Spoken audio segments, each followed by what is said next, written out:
Hey, so I hurt my friend's feelings today. She's starting the process of figuring out, that her son's got some major delays, and she's starting the whole process of worrying about, what to do, where to go. Is it autism? Is it something else? Is he gonna grow out of it? The whole nine yards, right? So I'm thinking, I'm so excited. I can be the person for her that I didn't have. I didn't have someone who was already in the thick of it, who knew what was coming, who could be a shoulder to cry on, who really understood, you know. And so I thought, I'm invested in her. I care. I want her life to go good. I don't want it. I don't want her to have the struggles that I had, even though a lot of them were unavoidable. But so I was going to tell her, okay, go to early intervention, get an evaluation. You don't need a doctor recommendation. They tell you, they break it down, tell you what you can do, tell you if you need further evaluation, everything. But then I thought, I've told parents to do that before and they never do it. And so I actually wanted her to do it. So I was like, okay, well, I'll just tell her about the signs that I've seen in him that are early signs of autism, because I have seen them. And so I told her that. So you should take them. I've seen these signs. You should take them. That's a good idea. And she started crying, and she just said, wow, like, that really hurt my feelings. Like, you saying that he shows signs of autism, that really hurt my feelings. That's mean. And I was just like blown away, because it's just like, I have endured countless, I mean, I didn't even know where to start. The ignorance, the constant comments about, like, people make little comments all the time about kids who don't get it. At least my kid's not weird.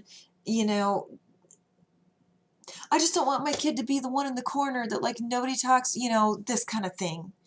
And those things feel different when you actually have the kid in the corner, or the weird kid, or.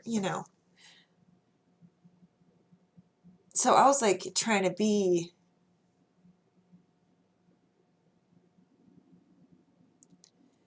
I was blindsided by his diagnosis too, because all along the way, people were like, even the early intervention people were like, don't worry, it's not autism.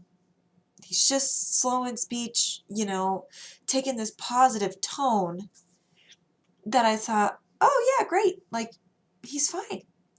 And then my first day of taking him to preschool, I go to pick him up, and the preschool teacher was like, "Oh, hey, he has autism. You should take him in to be evaluated." Or I don't. She said that, or she asked me if I had a diagnosis paper, and I was like, "What? Like, he has autism?" And she was like, "Yeah, just go get him evaluated. Like, get the diagnosis. It opens you up for a bunch of resources." And I was just more like stuck right there, like, but everyone told me it wasn't. And basically, when I was listening to her, I just wanted to be like, it would have been so nice at that time had someone just been like, this is on the table. This is within the realm of possibilities. We don't know right now. We're still working with him. We're still doing stuff. But, like, this is possible. And I guess I just didn't do a good job of, like, either remembering what it was like to be back there, or I just assumed that she feels the same as me. I mean, I guess she just wants to feel as hopeful as possible. She described the cycle she's going through, where it's like she feels really hopeful about him, and then she sees something that's so blaringly delayed, and then she gets crushed. And I'm just like, yeah, I know. Like, Just last week, I took him to his doctor's appointment. He's 4.5 years old. He's made so much progress. He's doing so great. I'm so hopeful. And then the doctor says, oh, he's functionally a 3-year-old. And it's like, so yeah, if you're talking about like cycles of hope and then crushed, I get it. You know, I don't know why this is making me feel more alone, but it is. So that's what's been on my mind today. When there was fun, dark Russian news to talk about, that's what happened. And that's what's been on my mind. But those are my thoughts for the day. I'm just gonna go to bed.